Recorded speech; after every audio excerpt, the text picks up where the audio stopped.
I thought we were live the entire time. Every song is a fucking journey. This is the worst tour I've ever done. Anthony Crawford says Gene Simmons is crazy. Black Album was one of the greatest fucking records of all time. Dude, that dude is crazy. Rock and roll ain't dead. Metal was banned. What was the reason why it was banned? Politics and religion. Next record's 3-chord rock. Yeah, we're gonna do an AC/DC record. When we do the next record take, we need to interview the producer and just make sure that they're not going to invade the Capitol. I'm going to keep my opinions to myself. Thank you so much! This is why I get banned from tours. Nobody does anything to get anyone in trouble. Like, no alcohol is consumed on the bus. Just yoga and prayers.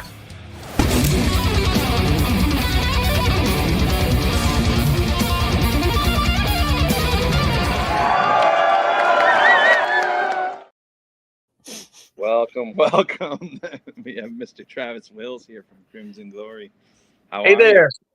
Doing well. I saw the promo, and I think I saw my keyboard player. That's our new keyboard player in Crimson Glory is in there. He was John Pyers. He's was John? Yeah, Really? yeah. All right. Yeah. We hang with him at Prague Power Yeah. there, yeah. He's got a great voice, man. You know what? When I met him, he was working on it, and then over the last couple of years, he started really developing it. Yeah, he can sing. For sure. He supported. He does a lot of our backup vocals and totally supports me. Mm-hmm. That dude, I had that. Yeah. We just got our new keyboard player. Well, new. How long, Chris? How long has Jerry been in the band? Probably about a year and a half now. No, we did the tour a year ago. Oh shoot, 2 years then. Yeah, at least. Before that, I had nothing to worse. I had out-of-tune keyboard player backing vocals. I'm not going to name any names, but you know, it is what it is. Yeah, he does a freaking fantastic job. So you've got that now? Is that what you were saying? Jake is whispering like a gremlin during some of the like heavy stuff. He's adding the whisper tracks. Anthony just kind of mimes. Yeah, all right. Maybe But by yeah, the next tour I'll hop on and start screeching on the vocals. Gonna get you that hate fucking Britney Spears thing. I was gonna do like the swing around mic. The port thing. Yeah, this way I can like hit Marco when I swing it back around. You know, and I love Mike Portnoy, but whenever the like drum tech swings that thing around, it's so fucking distracting. Like, I don't know. I don't like it. It's just like, what? Like, what? It's like the doom scroller has entered the scene. Like, what? Like, why is this part of the show? It'd be Like it's its own thing. yeah, like it should be invisible. The tech should be invisible unless it like has cool lights on it or something. Like, Well, I think Dean Castronova's got the he's got it down where he just has the is it a lapel mic that just yeah. but if you sing like him, you have way more leeway. It's amazing. Nobody's gonna incredible. fucking. You give that guy whatever the fuck he wants as long as he's singing like that. Yep. Fucking Yeah. right. That's amazing. Like, I was shocked the first time I heard that guy sing. I was too. I mean, as a drummer as well, playing and singing at the same time, that's not an easy feat. And playing Steve Smith, some of those like Faithfully and stuff like that, while it's an easy song, it's deceptively hard to play that slow and still have the groove and make that song flow well. And then sing on top of that. No way. Because there's no way that like your breath control and the things that you're doing for the singing is going to always line up with what you're playing. So you're trying to pat your head, rub your stomach, and breathe 3 different ways at the same time. It's any drummer that can sing well is my hat's off to them, because it's incredibly difficult. Yeah, agreed. Agreed. Yeah. Do you sing at all? Nobody wants to hear me sing. Not yet. It's been something that I've been wanting to get better at for the last couple of years, and I'm hoping over the next 6 months or so I can develop it a bit more, because I like singing. I just know I'm not at a level where I would feel comfortable taking that on stage. Yeah. I've heard the worst of the worst, so you're not going to surprise me. I think that's why, though, like, and you know, Travis, I think you can speak to this. When you know that you're decent or good at something, then you can also kind of pick apart when you're not good at something else, and you're kind of like, well, I want to wait until it's almost on that same level before I do it, you know, especially in front of an audience. I want to make sure that I'm not the reason that somebody goes home after a show and goes, Jesus Christ, everything was good, but that fucking drummer, like. I mean, that's every theater show. I mean, nobody wanted Mike Portnoy backing vocals. Like, you would just kind of force them when they started changing their sound. It's the one thing Mangini never stepped up to the plate. It would have been really fun watching him swing that mic around and trying to sing. And he had enough trouble getting the feel of those Portnoy songs. I know I'm going to get a lot of hate for this. Yeah, let's do it. I am just not a huge Portnoy fan. Oh, wow. I think there are, to me, he just seems so very predictable. And I don't know. I think in the genre, I think Mark Zonder's a much better drummer. I thought Mangini was great. Portnoy is just, I don't know. It doesn't hit me right. I've always felt that Portnoy had a lot of the same. He kind of came from the Ringo Starr thing, in the sense of what he was doing may not have been the most technically impressive, but he was trying to think about it from a hook perspective. Like, okay, this drum fill is kind of a hook, and he got the like 2-hand, 2-foot, or 4-foot, you know, 4-hand, 2-foot, like stuff that he was doing became such a signature thing that it was like, oh, you heard a track and you're like, oh, that's Portnoy playing on a track, kind of thing. For better or for worse, I think it gives him that like slight edge above other guys who might be more technically impressive than he is. Like Thomas Lang can wipe the floor with him from a technique perspective, but Portnoy kind of has that like signature. Oh, I do the same, you know, the fucking snare to the splash thing, or the bell thing, and I think having that signature sound puts him in that pop culture zeitgeisty kind of drummer thing.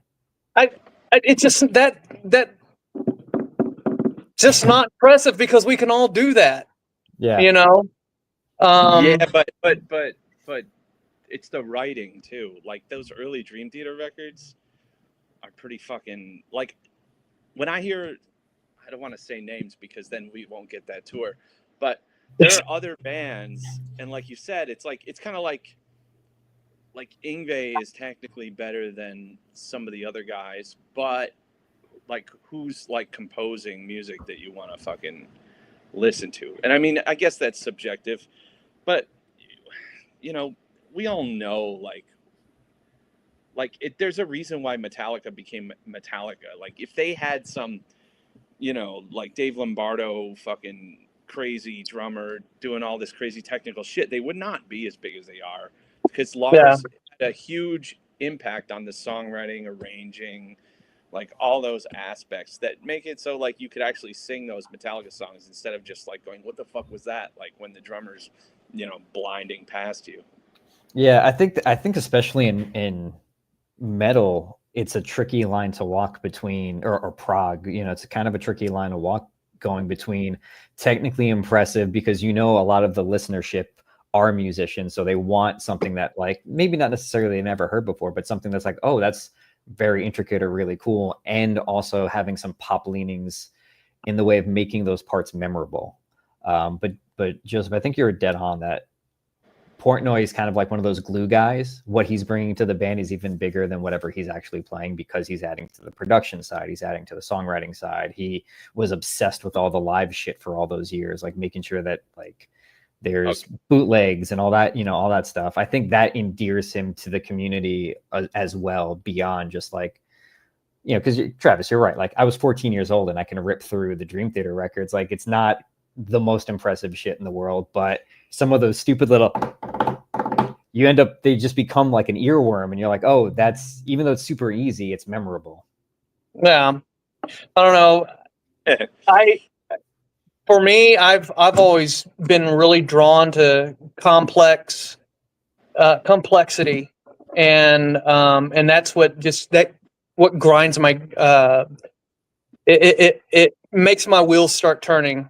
You know, when the first time I heard Perfect Symmetry, that album from Fate's Warning, and I had never heard metal like that, where there were actual ghost notes, and the way Mark Zonder was playing that stuff, it was like, oh, that is so called for. It fits perfectly with the song, you know, and it was just like, just opened up my whole world. Same thing with Mickey D, man. Right? Oh yeah. You know, he's got his signature dune, dune, you know, and it's basic, but there's something about. No? Are we coming from above? We're like, oh, Dream Theater's easy. Like, oh, like you could. I can't name two guys that can play Images and Words all the way through like that record. Like you know what I mean? It's not easy. I think easy may be a tricky word here. It's another drummer, I'm drawing a blank on who said this to me, I think put it really well. It's less about whether it's easy to copy. Like, let's just say Travis and I can put the record on, we can play it start to finish. Let's just say that we take that as a given. So is Mozart. Most Mozart pieces are pretty like easy to play comparatively. Like the Mozart piano stuff compared to Chopin is super like way easier. But right, but the question is also like, would we have come up with those parts? And I think there's something, and you know, it's the you know, Come Together for the Beatles is always one. It's like, yeah, it's not difficult if you want to, you know, talk about a degree of difficulty, but I can tell you with 100% certainty, I wouldn't have played that on that record. If you gave me a drumless track and I had never heard it before, there's no way I would have come up with that drum part. Travis, I like the Mickey D reference, because he's a guy that also, like, some of that stuff on those King Diamond records, like, nobody's coming up with that. Like, you're not getting another drummer to do that. Like, that guy's fucking amazing. We didn't hear a lot of that during that time. There weren't a lot of drummers doing that thing, doing that stuff over thrash, like, or whatever you want to call King Diamond, like. Yeah, exactly. Travis, not to keep going down the drummer rabbit hole for too long, but are there any of the like newer artists, newer guys coming up the last, let's say, 5-10 years that you've been listening to, you scratches that itch of like interesting complexity? And it's okay. I mean, I don't want to put you. If the answer is no, the answer is no. I'll go through like my TikTok videos, and I see a bunch of no-name guys that I'm just like, wow, the way you just, you know, approach that fill was amazing. If it's real. So now you got to wonder if it's real or not. But I don't know. Thomas Lang, that guy is great. But no, not so much. Not so much. Yeah. Jim, are you asking me or Travis that question? Because I am not talking about any of that stuff.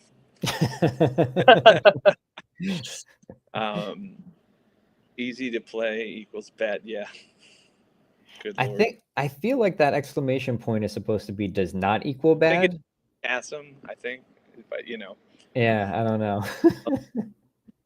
So that's interesting. Also, you know, when I'm a little younger than you, Travis. When I was a teenager, like that's when I discovered like Dream Theater Awake and like King Diamond the Eye. Like I was a little later to that party, so those were like revelations to me. Like that it could be heavy, dark, and like have some like classical leanings that weren't just like goofy baroque trappings like Yngwie. You know what I mean? Yeah. Like, not that I hate Yngwie. I don't hate Yngwie, but like, and I'm gonna get shit for this.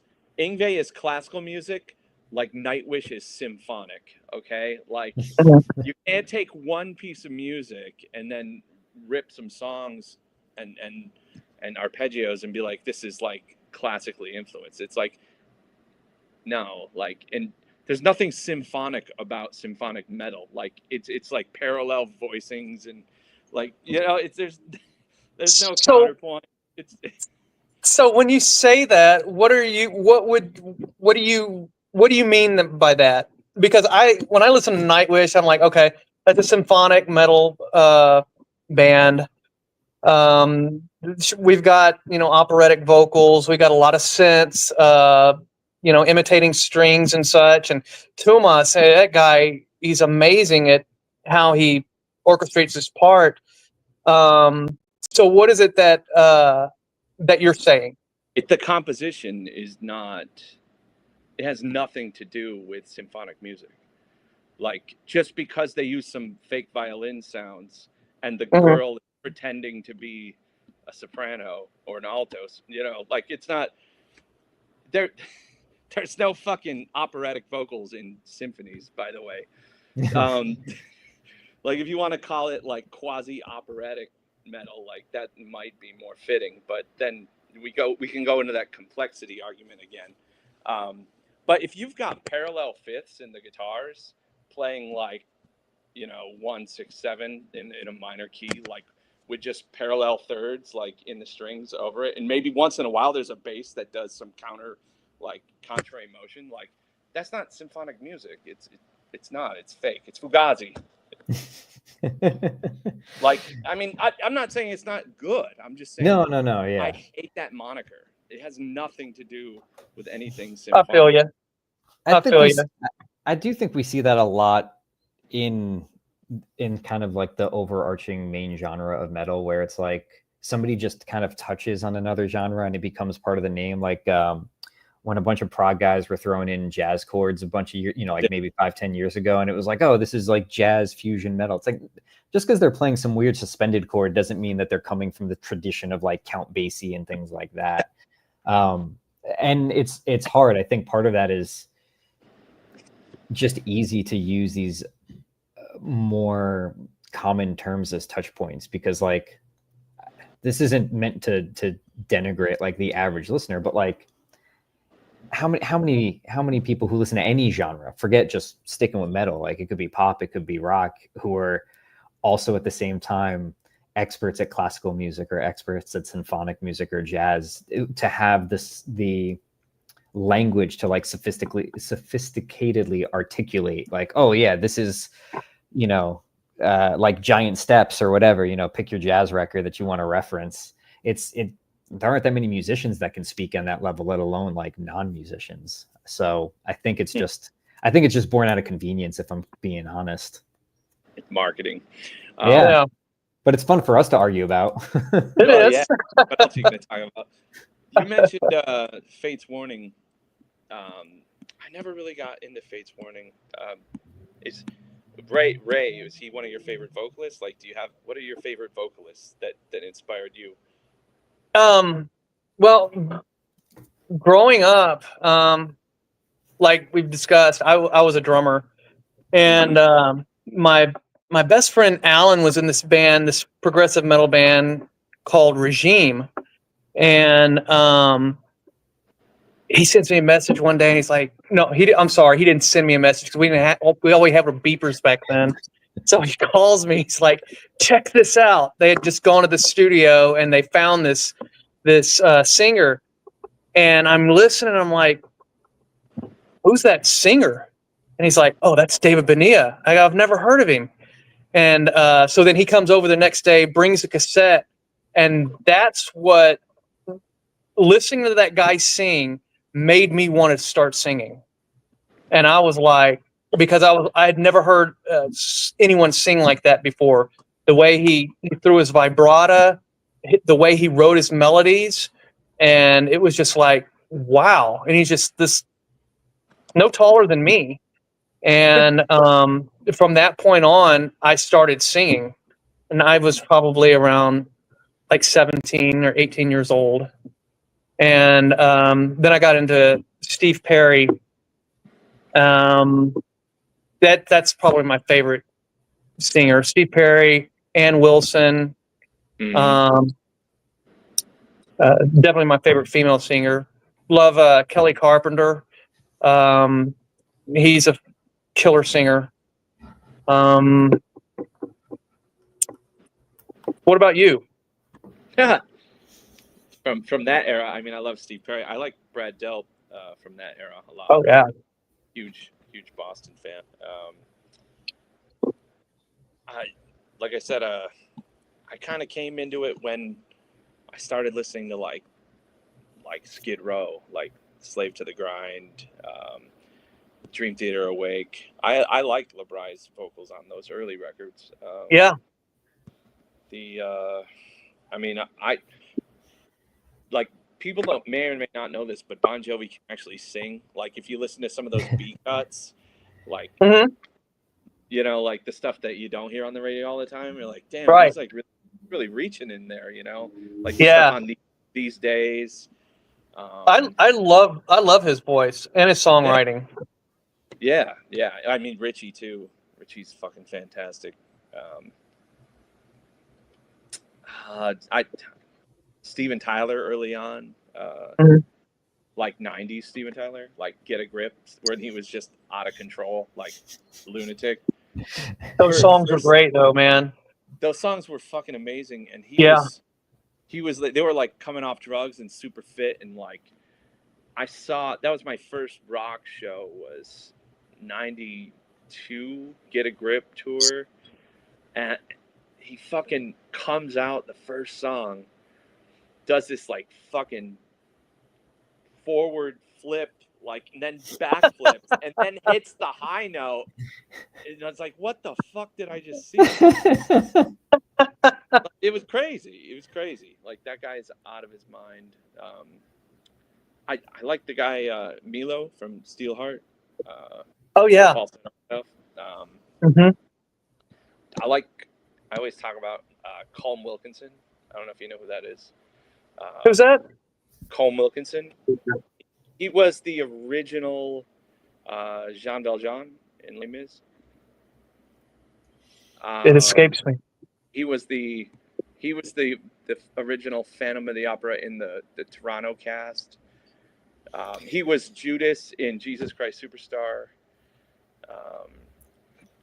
I've got that album. I'll have to go back and take a listen to it. Yeah, the old like, rock singer. Like, he started out in the Dio era, like rock, like in the 50s. Okay.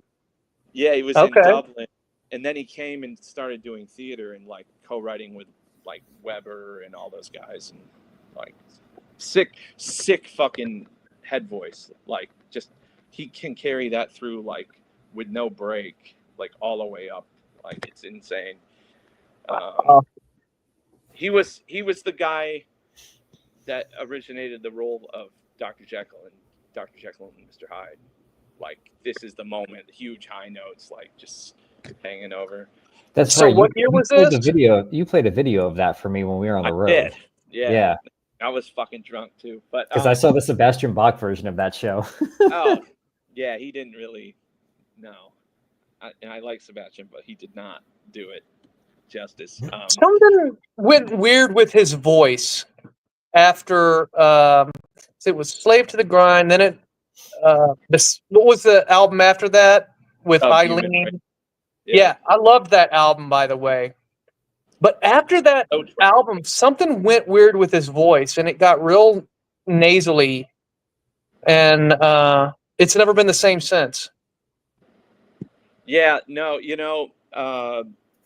he said that making Slave, like, he kind of blew out his voice, and I mean, those guys were like on meth and fucking like drinking, and it's like, don't sue me, Sebastian. It's like I've done my fair share of shit, but like not when I was like performing at that level. Like you gotta have your sleep, you gotta like eat right, you gotta be hydrated, or you can do some lasting damage. Like Yeah. it's like driving 120 miles per hour on the freeway for 100 miles without oil in your car. It's like Yeah. dude, Absolutely.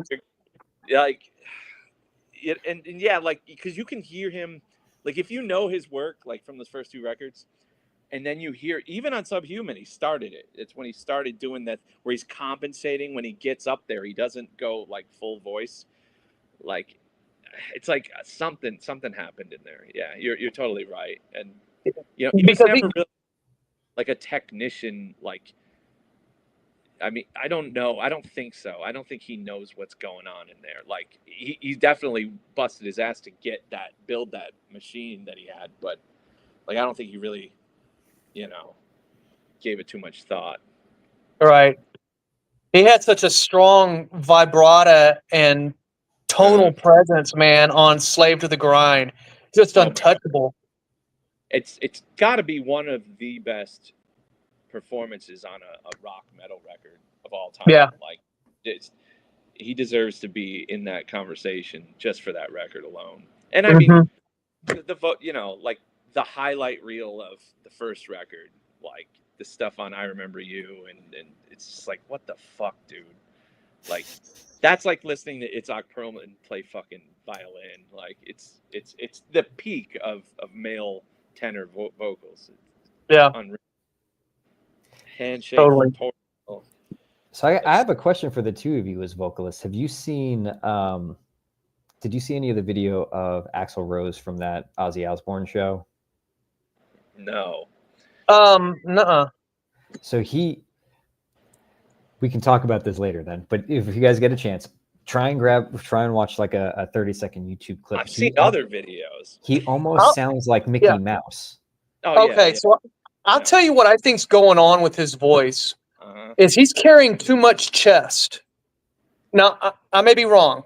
I'm not a vocal teacher, but based on what I know how my voice reacts, it sounds like he's carrying too much chest and his placement is all wrong. That's what I think is going on. He's pushing it too hard. You're 100% right. And I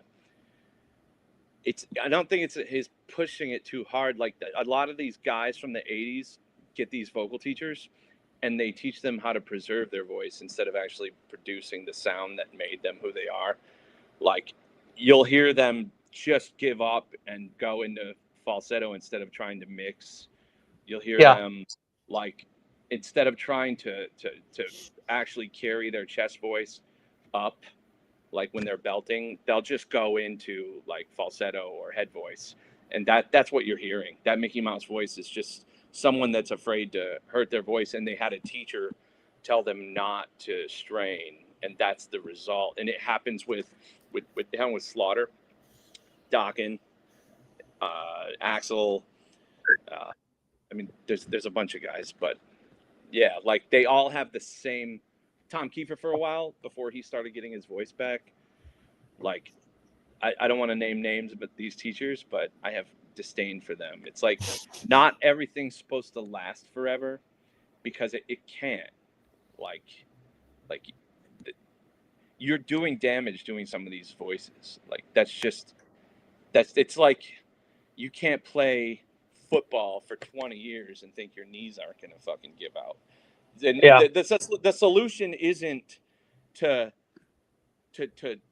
slowly stride to the ball, like so you can play 50 years. The solution is to go until it gives out, and then you're done. Like that's it. You learn to play guitar. Like I'm sorry. Like I understand there's like a big money train, but hey, Sven. But yeah, at least from what I know, like that's what's going on. Giannis Papadopoulos. Is that a Greek name there, Chris? I don't know. I was thinking he could be Portuguese, man. You never know. Beast in Black. Is that a singer or a drummer? I don't. Oh, that's singer. Yeah, Beast in Black is cool. you know what it like, and I get roasted for this all the time because I always talk shit about power metal. Like I just think when guys try to perfect that power metal sound, they all sound the same because there is a like idealized power metal sound, and they all go for it, and it's all like super clean Halloween on steroids, and like as soon as they get that, that's it. Like and they all start to sound the same. I agree. Yanni, he was in a band called War Drum prior to, yeah, and they were really good. I'm not a huge fan of his voice, but he did do a cover of Crimson Glory's Mask of the Red Death, and freaking just he killed it. Sounded great. He can sing. That's the thing about singers people don't realize is there's a difference between. It's like a guitar player. There's a difference between the skill of the guitar player and the sound of the guitar. You know what I mean? Like you got what you got. I mean, to a point. Like he is a great singer. I used to dislike power metal, but then it sort of clicked. Which power metal? Like, what are we talking about here? Like Ice? Yeah, are we talking about Halloween or Nevermore, or like Rhapsody of Fire, like Euro power metal? Like there's a difference, I think. Yeah, there's 100% a difference. Yeah. Travis, how do you prevent damage to your voice? I always warm up for sure. Really? Oh my gosh, yeah. I'll warm up at least 20, 30 minutes prior to going on stage, and I will drink water all day long. Make sure I'm completely hydrated. And when I warm up really light. And when I'm doing it, I'm looking for soft. I warm up soft, and I'll do sirens. I'll do go from the lowest note I can go all the way up to the highest without making it to where I'm not having to use a lot of volume. And then towards the end of my practice, then I'll start bringing in a little bit of power. But I save most of that for the show. But I want to stretch my vocal cords like a rubber band. I want to make sure they're nice and stretched so I don't have any issues. Just like, if you're a gymnast, you don't want to go out there and just start doing your gymnastic stuff without doing any stretches. So I just play it safe, and especially at our age, man, I don't want to risk it hurting myself. What about you? I don't want them at all. Really? Never. I don't want to put extra workload on it, honestly. I've always had a pretty chameleon-like flexible voice, and my warm-up consists of like walking or running and then drinking something like a glass of wine an hour beforehand, and then I don't talk all day. Drinking water, making sure I get my 8 hours no matter what, even if it pisses off the sound guys. See, yeah, you have to. Yeah, you do. Never had a vocal problem whatsoever. Like it's when I'm on the road, I have a hard time sleeping on a plane. Oh yeah. I can't sleep on a plane. I can sleep on a train. I can't sleep on a bus. You can't sleep on the bus. No. Oh no. Man. I try, and it just does not work for me. But I can sleep in a hotel just fine. But we did our last show that we did was in Germany, and I went on stage with 23 hours, no sleep, and hadn't eaten, and I could definitely hear it in my voice. My voice was cracking. It sounded tired, but there was nothing I could do. I tried to sleep, I even take Yeah. sleeping stuff to try to make me sleep, and just wasn't gonna happen. Jesus. Yeah. Yeah, I I have don't I need have sleeping problems anyway sometimes. that, dude. Not sleeping on a bus is a rough fucking situation for a singer. Yeah. Yeah. Jeez. I Jim. get like the best sleep on the bus because it's rock. It's Yeah, almost me like too. a cradle almost. You're rocking rocking yourself to sleep. The womb. Ben can sleep anywhere. I mean, that dude, he will sleep anywhere. Like when we played in Sweden, the big festival over there, he was like 30 minutes before we were going on stage, he's just sleeping in the tent. It's like where this guy gets his best sleep. Yeah. Jim, is that something that can be learned or taught? Anything can be learned, but not everything can be taught. I used to dislike power metal. Yeah. Rest in peace, Midnight. You know, it's funny. We both ended up singing in these bands with legendary vocalists. It's kind of hilarious. Did you get any shit for that, or has that all been pretty positive? It's all been real positive for me. I was nervous that I was going to be get negative feedback, but everybody seemed, pretty happy with what I've done so far. So, Yeah, you sound really good. thank you. And I think too, like, it's been a while since Midnight passed away. Like, so it's not like raw. Right. I fucking did that Sanctuary tour 2 months after Worrell died, and like I Mm. had people like sending me like dead animals in the mail. Oh my gosh. Yeah, they think Worrell is like a prophet or a witch or something. Like it was a crazy time. Dude, you do such a great Worrell. You do an excellent I Worrell. never tried to. Like it was just like The way you honor him is awesome, man. I mean, you've got that when you go up into your highs, man. You've got this high end, high distortion that Worrell had, and that's just like for me, it's something I try to achieve. But I can do it at the beginning of my set, but there towards the end, it doesn't carry over. But you do it very well, very well. Dude, everyone, it's like I had this conversation with Todd Latour, and like the stuff people think is hard, like is not the hard stuff. Like for certain voices, like that high stuff never leaves. I can do that. Like even like that one time I was sick in Germany, it was the only thing I had left.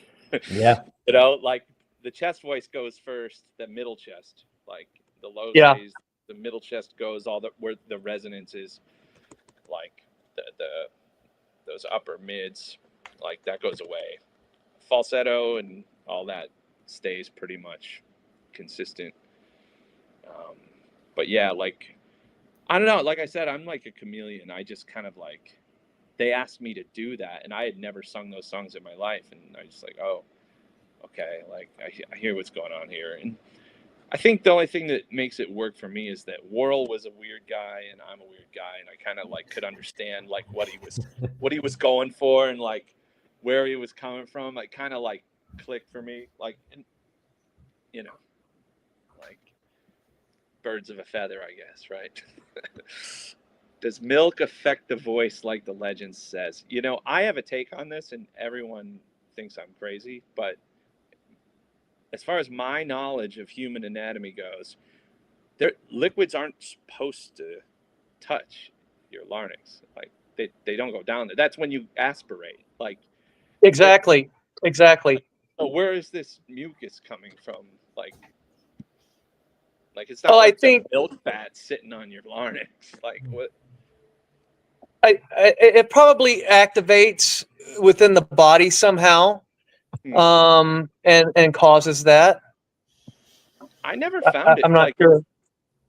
I used to fuck with my old guitar player in my other band, and he would like name all this shit, like because he was a singer too. He'd be like, "You can't drink like lemon is bad for you. Like anything sour, like alcohol is bad." And I would just be like sitting there sucking on lemons and pounding fucking beers. Like, dude, shut up. Like, go do some work and get better. Like, stop like making these excuses. I'll just we'll have to do a milk before a show one of these days, and then we'll come back and report. You know, everyone thinks I drink a lot, and it's just not. It's not exactly true. Yeah, it's just that I drink strategically in large amounts. Like, if that makes any sense. Like, I'm not always drinking, and I don't go on stage drunk. I'm just kind of nuts, so people think I am drunk. Like 8 hours of sleep. 8 hours of sleep is the minimum, and yeah, 8 hours not talking. Like, depending on how long it is until the show, for sure. Yeah, probably that too. Yep. So that's if you do it right, you don't fucking say shit for 16 hours, 20 hours, and then you got that window of time between when the show starts and then the after show when you're trying to sell shit to people. Love you guys. I still can't believe you can't sleep on the bus, Travis. That's fucking cool. Yeah. Seems like everybody else does fine, but I just does not work for me. Mm-hmm. I don't know if it's just the whole moving thing and it's a control thing. Like I don't like it when other people drive. I'd rather drive. You know. Yeah, I understand that for sure. I have this in my eyes. The rods and cones are deteriorating, so I can't really see in the dark. And so my wife and I, we had gone. I can't remember, but it was going up through these hills and there's no lights at all. And I'm like, look, I can't drive. And so she's driving. I'm just gripping everything, you know. She did good, but I was just like, because she's doing all these turns and stuff, and it's like making me super nervous. But that might have something to do with it. Yeah. Yeah. I did one of the first tours I ever did. We did a show in Jersey, and then the next night we had to be down in Nashville. And the guy that was driving the van, nobody could get any sleep because every like 3 or 4 minutes you'd feel the rumble of him hitting the rumble strips on the side of the road. So like everybody was just like holding on for dear life for like a 12-hour drive. Like, Jesus Christ, is he gonna pull us off the road or what? Oh my God. Oh, I have a similar story. So I did this show in Mexico with this other band. I was a fill-in singer for them,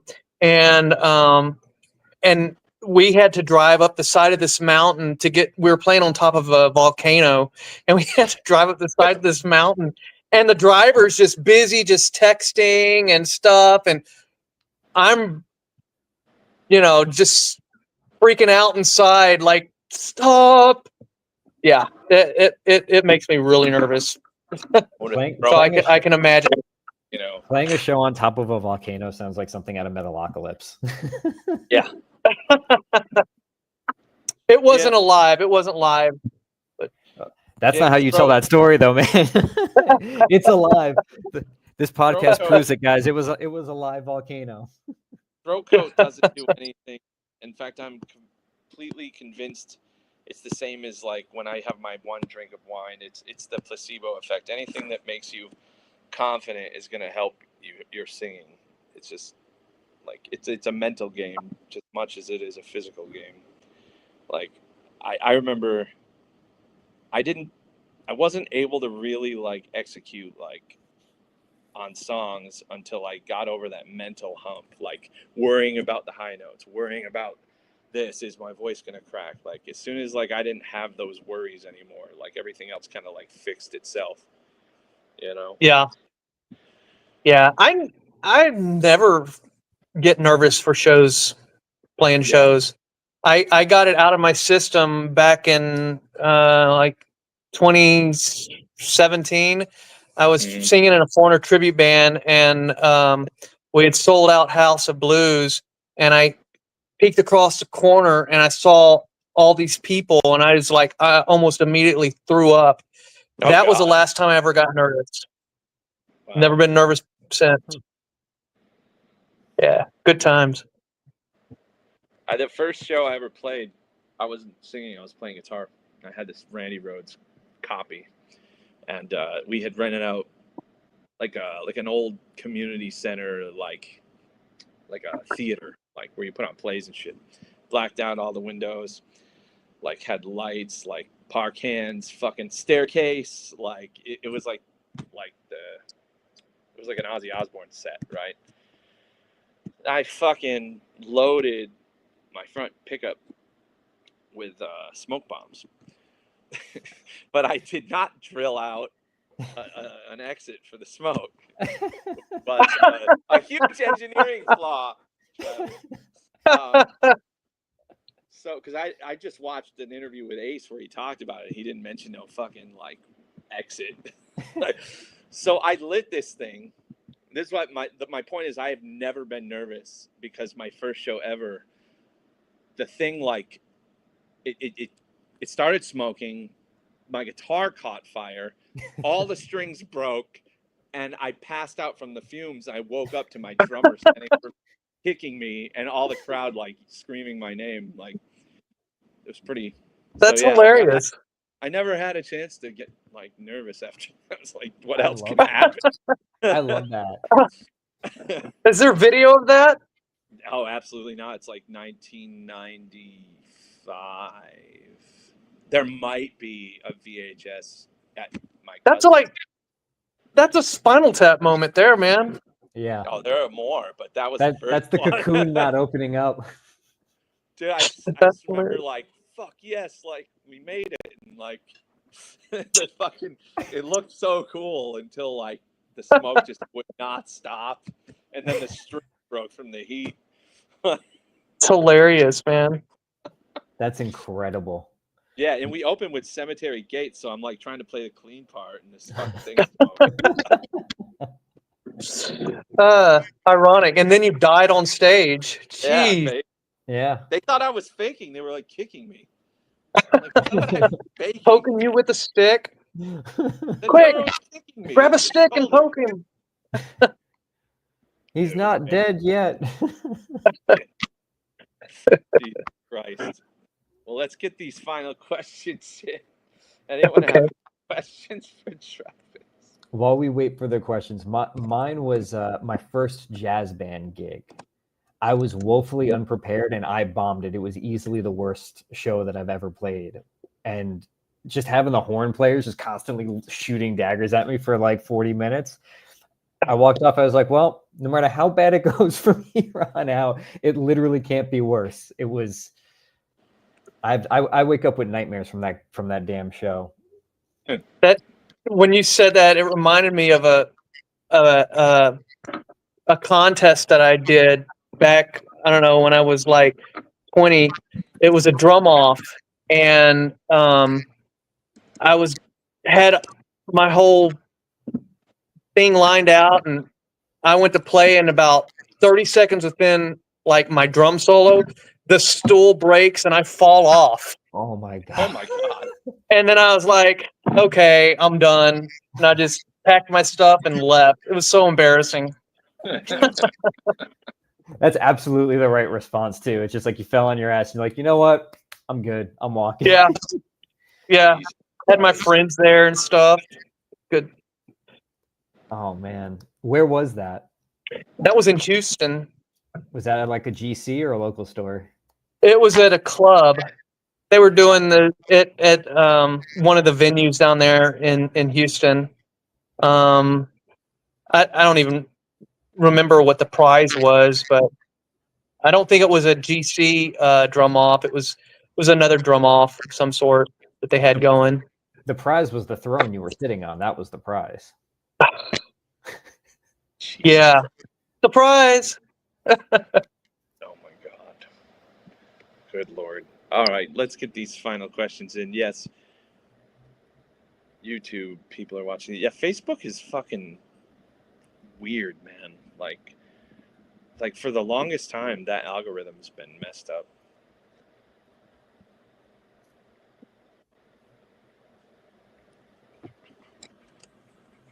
Yeah, if I wasn't in a band, I probably would not have social media.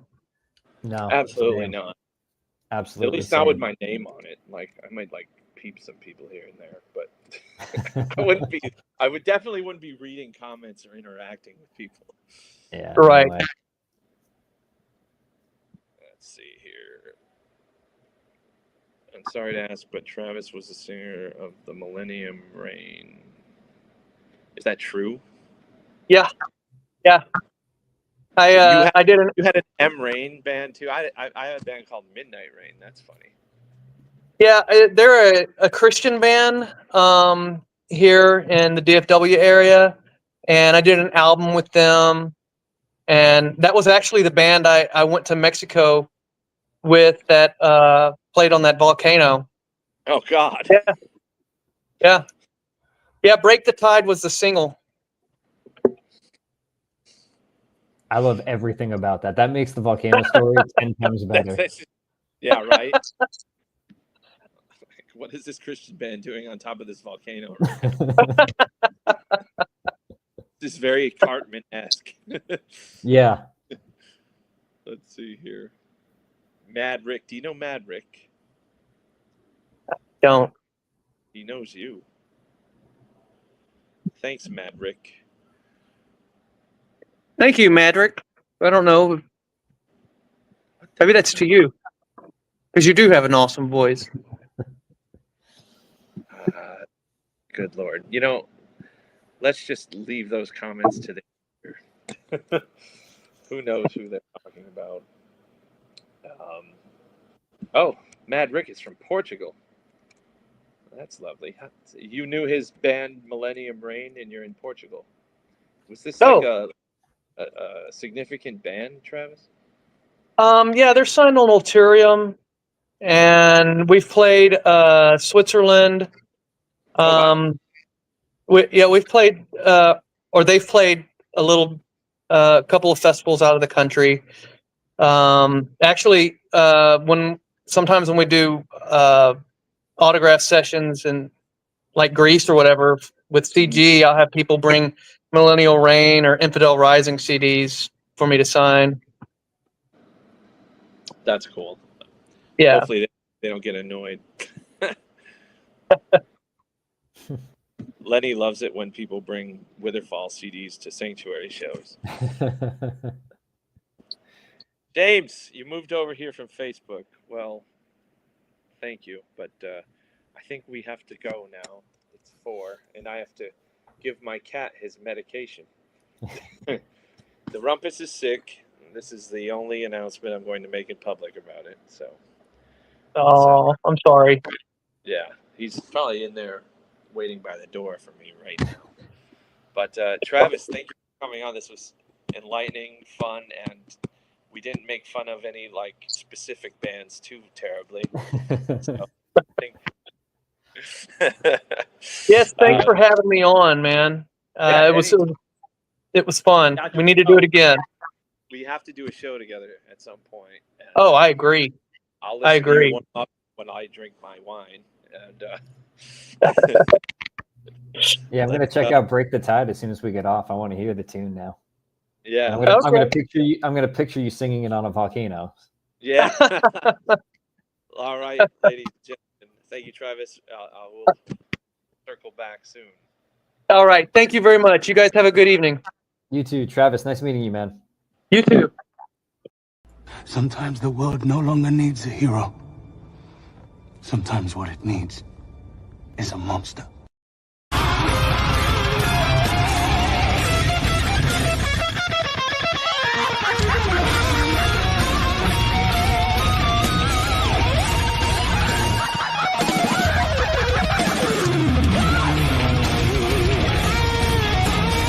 Sometimes the world no longer needs a hero.